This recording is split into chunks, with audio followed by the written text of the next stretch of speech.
Hey, what's going on, DBI? Riz here, and this is not a roleplay review. This is going to be a talk at Hell's Gates. And before we get too far, full disclaimer, yeah, I'm going to be talking about me, my characters. It's all going to be kind of about that. And hopefully, from the things that I have to say, it'll help you guys with your role plays as well. And or just give insight to what another role player is thinking kind of behind the scenes, if that's interesting to you. But the most thing that I want to do, and I feel like I've needed to do this video for a very long time, and I've been trying to find time to do it, was kind of go over a response to Icon Lux. I don't their review of Reflections 1 and 2, because to me that pair of logs is very important, very special. It's something that I really feel in my heart that I needed to write. I needed to write those logs.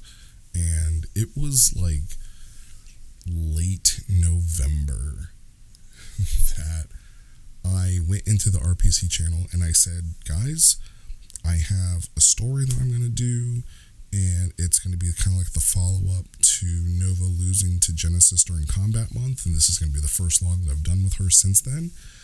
And it's going to be very self-serving, right? Normally, when I try to do anything with Nova, it's for the betterment of all of the Saiyans to use, right? Or anybody who wants to visit Vegeta. Do your duty was one of those. Welcome to Paradise, right? Everything is involving bringing Vegeta to life and bringing more breath and giving that space more to talk about, more to do. And Reflections wasn't going to be anything like that. Like I said, I went into there and I said, hey, this is going to be very self-serving. This is all about me. I'm just writing this for me. And of all people, right, Nathan was like, yeah, dude, like, go ahead. You should do it. You should focus on you. You should be selfish.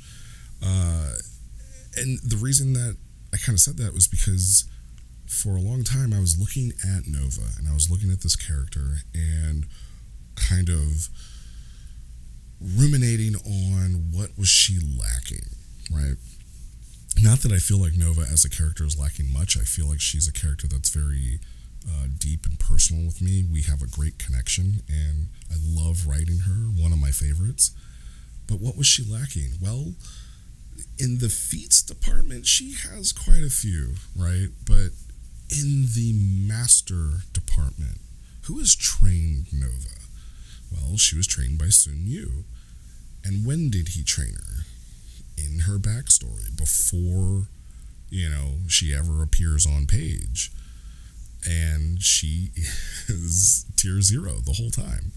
So who has trained Nova since she's been tier 0? Absolutely nobody, right? Nobody has trained her with her as she is now. And I was thinking of who could it be, right? Could she then go climb the tower and then go train with Corrin? Well, I'm role-playing Corrin. I could ask somebody else to role-play Corrin. The sage is gone. She's not dead to go to Otherworld. So I said, I have an idea. I have a thought. I know someone. And that someone ended up being Ragnios. And when the idea came to me, I was like, that's not going to work. That's not going to be feasible. And then I just kept thinking about it, and I kept thinking about it. And I'm like, no, I now need these guys to meet each other. I need them to meet, and I need him to train her. And it's not about the 2 reds to get her to tier 5. Lux, ask anybody who has done, logs in the past. I'm Mr. Give Up RPP, Mr. Give Up Reds. I miss a bunch of events even. I didn't get to participate in the Pumpkin King. I missed pretty much both Yules with that character. So it wasn't about the farming of the Reds to get there. It was about the story that I needed to tell. I needed to tell the story of Reflections because from the moment that Sun Yu laid eyes on Nova, he felt in his heart that she was the reincarnation of Ragnaros. And, spoiler alert, Ragnaros isn't dead. He's been alive for like 700 years, but he's not dead. And that meeting between them where he looks at her and he sees what Sun Yu sees, he's like, oh, I get it. This is why my student, my best student, was so obsessed with you. This is why, he wouldn't give up trying to train you. And I understand now. And there's more to the story than that, but you'll have to read it to find out. But there was just a moment of magic where I was like, there is nobody else that can train Nova right now, because the threshold that she's going into is the last threshold that Ragnaros was at in his age. He was tier 5. And his transformation of the Oni did come about, and it was always like the theme of like your first transformation is this, but then your next transformation takes you here, and there's some consequences to it, right? For Sun Yu, his was the prime evil, and he was Hydian, and it was like the Lycanrot just overtook him and made him super powerful, but his body couldn't sustain it. And for Ragnaros, ironically, he was a Kaio, but had a very demonic transformation. Thank you, Dragon Ball Daima. So now that Nova's hitting this, like, she needed somebody to kind of warn her about it. And to kind of take a step back, I do want to answer some questions about that Lux had. And, they had the two things that they didn't care for, and the reason that I had the battle between Kaon and Ragnaros last for 30 years is strictly this. As they said, if you don't want your players to attack it, don't stat it. And the moment that Kaon came about, I had a hard-on to fight this character. Ragnaros had a hard-on to fight this character, so he went out and fought it. That's the end of his story. He finds a path to the god of destruction and wants to fight them. And how do I say, Ragnaros was tier 5 when the story ended. We don't know how much time passes between then to where, he goes to fight for these 30 years, but let's say he gets to tier 7, right? Let's say Ragnaros is a tier 7 character, right about here. Tier 5's right here, right about nose length. Brim of the Hat, that's tier 7. God of Destruction's off the map. God of Destruction's up here. So that was kind of how it was like, yeah, they fought for 30 years and I barely got 2 hits on him, right? And the thing about him knowing the named people in the universe, kind of a personal, I won't say a personal jab, but it's like, yeah, that's when characters have too much knowledge, that's what it looks like, That's kind of that feeling other people have had, and that's my out to that, I would say, would be that the way it's written is that because it's a dreamscape, Ragnaros knows what Nova knows, so who's to say that he will know it outside of there, right? That's all I'm going to put it. And that is for people who don't like that. It was kind of my way of, a mulligan, to get out of it. But some of the things that needed to be said, like, he kind of needed to be privy of that.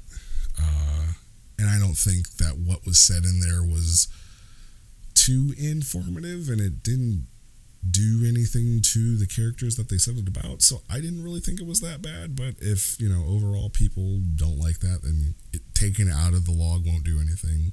It won't change anything. So when I'm writing this log, again, the idea was that Nova needed to have a trainer, needed to have a master that I felt that could do it. So why not? Why not see what the old school versus new school looks like? And like they said, Ragnios is really about Sei, and the only bit of dough was Idina, the black dragon. And that's because I still am trying to find the perfect time to I won't say show off, but like Nova has a skill that's never been seen before. Nova has a skill that has never been seen on page before. And there's been a couple of times where I've tried and it just doesn't, it wasn't the right time and it hasn't come out. So I thought it was going to be there in Reflections. I really, really did. And it didn't hit. It didn't hit there because as I was writing it, I realized that it wasn't about the training. That log was about the healing. And it was really mostly about the healing of Ragnios and finishing his story. And there is a line in there. There's a bit of dialogue that I wrote while I was literally at work, just brainstorming of, I don't know, maybe I'm going crazy and these characters were talking to each other in my head, but, Ragnios points out that, he lived with loving parents and he lived with a successful brother who was basically saying like, hey, even though you're the older brother, I'll take the responsibility of being the next Duskwind to take the family mantle and take the name to higher heights. He had a wife, that put up with him, and his world was at peace, and all he had to do was just study and, be a lover and eat good food. Like Ragnios had it great. And his story starts off where his dad's just like, hey, you should get your shit together. And what does he do? He kind of runs away. He goes off to Nig Yellow. He joins a fighting pit. And he even says, like, dude, I had all this stuff, and then I still made up this, like, angst and this vengeance and this anger. And in a way, that was 40-year-old Riz talking to 20-year-old Riz of, like, dude, come on, man. Like, why are you so mad, bro? And then, he even tells Nova of, like, but you've been through some shit. Like, your parents were killed, your brother was gone, and bad things happened to him, and you find this family again, and bad things happen to them, and you still are trying to help people. You're still not giving in to all this rage. Jukin, which is this devastating attack, and you don't even fight with the full potential of it. Because you know how bad it can hurt people. It's like you literally are the best of us. And that was the whole point. Like when I got to that realization that was Nova's moment, right? It's like the end of Dragon Ball Z where Vegeta watches Goku fighting Buu and he's like, yeah, you're better than me. You are the best, right? Like that's kind of the end of that question. And it's Dragon Ball Z, so they retconned it and everything, but whatever. But yeah, I needed that for her. And so, I've spoken a lot, and there's a lot more I want to say, but I will take the time to tell you guys this. If you are struggling with your character, as I was struggling with Nova, didn't know what to do with her after she lost to Genesis, because, she was put up on all these pedestals. You're the strongest. Nova's the strongest. Nova's the strongest. Nova knew she wasn't the strongest, but she had to be. She felt like she had to be. And, running into a being that is so much stronger than her, and after she just lost,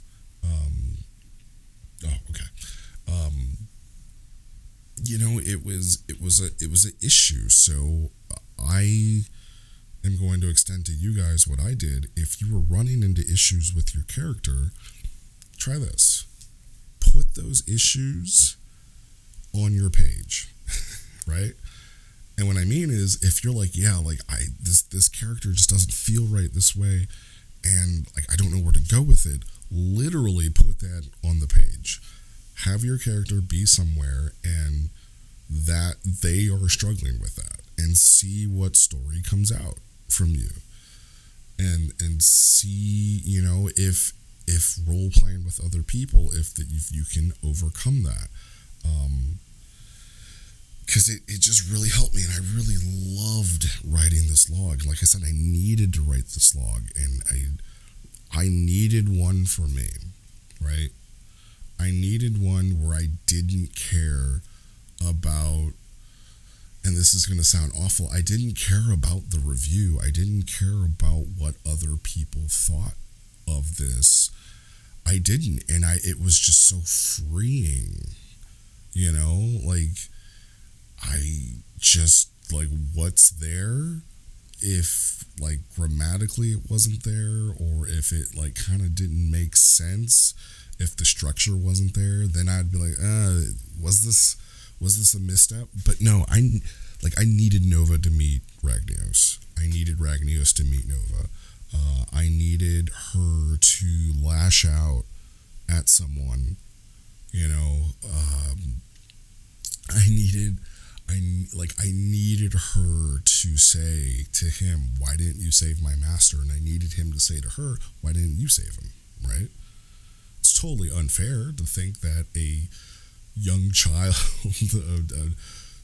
I want to say Nova's probably like 20 when Sunyu dies, and still tier 0, but to be like, yeah, why didn't you go do it? Oh, because you couldn't? And for her to then be like, well, yeah, you're right, I was there, why didn't I? Because I was weak, and I was no good, and there's no way I could have.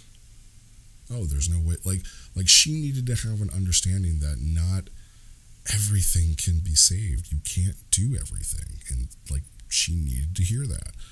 And I could have asked anybody to make up a trainer and make up a master and train Nova, and I just, maybe it's me, maybe I'm being so inward on myself that I don't trust other people to care about my character as much as I care about her, and to invest in her the way that I invest in her. But it was a training log where I just don't feel like anybody else could have done it other than me. And, you know, I think with our masters, I don't think that there is another person, you know, unless you have known this person for as long as, you know, Ike and I have known each other, and I don't even know if I could produce a master for them. I really don't. You know, I think to get to the level I was trying to get to show them the things that I wanted to show them, I don't think anybody else could have done it, you know. And maybe I'm an asshole for saying that. Who knows? And the other thing that I did want to kind of clarify is a theme that I've been running since Ragnaros, and it's that man, right? Who is that man? What does that mean?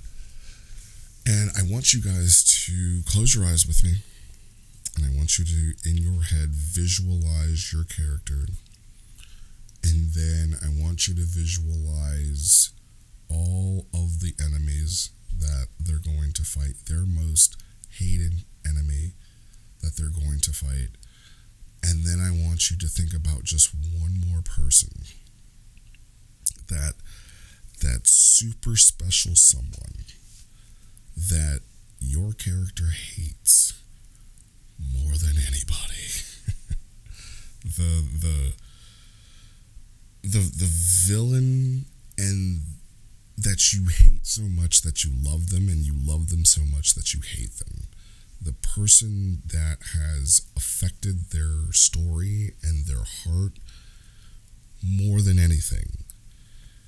And then I want you to multiply that by about 11, and then you have the shadow of that man, Right. Really, that man is just your biggest rival, your most hated enemy, the enemy behind the story, right? So this is going to sound really stupid.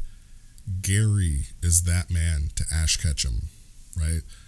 Ash is doing all these things. He's trying to become a Pokemon master, and he's trying to catch these Pokemon and everything. And it's episode after episode, but then there's that one special episode where it's that one person that knows you on a level that nobody else does, that they can hurt you and they can twist you and change you in a way that nobody else can, right? Like, that man is your absolute most hated rival. And you need them, though. Like, they are the thing that has changed your life, for better or for worse. And they are always on your level. They are above you. They're that ultimate challenge that you need to overcome. They're the super secret boss at the end of the game, right? Like, you beat Bison in Street Fighter 2 and you got perfects through every round. You think the game's over, and then you get whoosh, and freaking Akuma shows up, right? Like that one asshole that's always out there. You got this thing to do, but then there's that man. And that's what Cade was to Ragnaros. And that is what Ragnaros became to Sun Yu, because he always felt like Ragnaros was around somewhere. He always knew that he wasn't gone. And so we always called him that man, right? And then for Nova, yeah, that man was Zofu for a little bit. But then, once they kind of reconciled, she meets Ragnaros and she's like, oh shit, like, you're the one. The one thing that I was going to say, and this, I had to wrap, this log up, because it was getting long and there was more story I wanted to tell, and it was kind of getting away from me. But there was a point where I was going to talk about the time that Nova technically died. And it was such a shocking and awe moment. We just kind of writer's willed, like, rolled that one back. But that was going to have been someone. And that person would have been that man to her. And she... like, maybe this is like a Cyberverse thing, where maybe that there is a Cyberverse where that did happen and she did die, and she's maybe giving echoes of that. But that's who that man is. And always for Ragnaros, that man will be Cade. So when they're sparring and she's not taking the thunderous key ability that he had, where he just gives weight to everything, but she's about to Kuma Shinrei him, right? And like, for her, it's a mindset, it's getting your emotions right. Like, she's got to be ready to do the Kuma. And it's got to be set up, and it's got to feel right. And she was getting into that feeling, and then Ragnaros was, starting to feel like Cade was there, and that's what that was. But there's another, so Nova has another ability that I'm trying to figure out, and this is going to be the end because this is almost a half hour. But Nova has another ability that Paper and I are still trying to figure out. We're still trying to work through. And it literally just is like a gravity field. And we haven't figured out the logistics, but that's technically what that was. So yeah, I loved writing Reflections again. It reignited my love for Nova. It reignited telling this story and feeling that the story needed to be told. I'm glad that, it got the attention that I was hoping it would. I don't know. I'm glad that it exists. I'm glad that, people liked it, hopefully. And I hope that if you guys have, if you're struggling with your character, if you're wondering about what to do, trust yourself, and only, like, I think only you know your character as well as you do. And sometimes we, the admins, we kind of get in your way. Now, when I say we get in your way, I'm not saying like go out and break some big rule. Like, don't just resurrect your character and or race change your character, or say I'm tier 8 and you're starless. I'm not saying do stuff like that, but story wise, trust your character. We can give you suggestions, we can tell you if things are like breaking the game, but if it's within you and your character and the story that you want to tell, trust yourself. Run it by us if you have any questions. But yeah, I mean, I guess that's it. We'll wrap it up before we get to 30 minutes. Appreciate your time, and have a good one. Happy writing.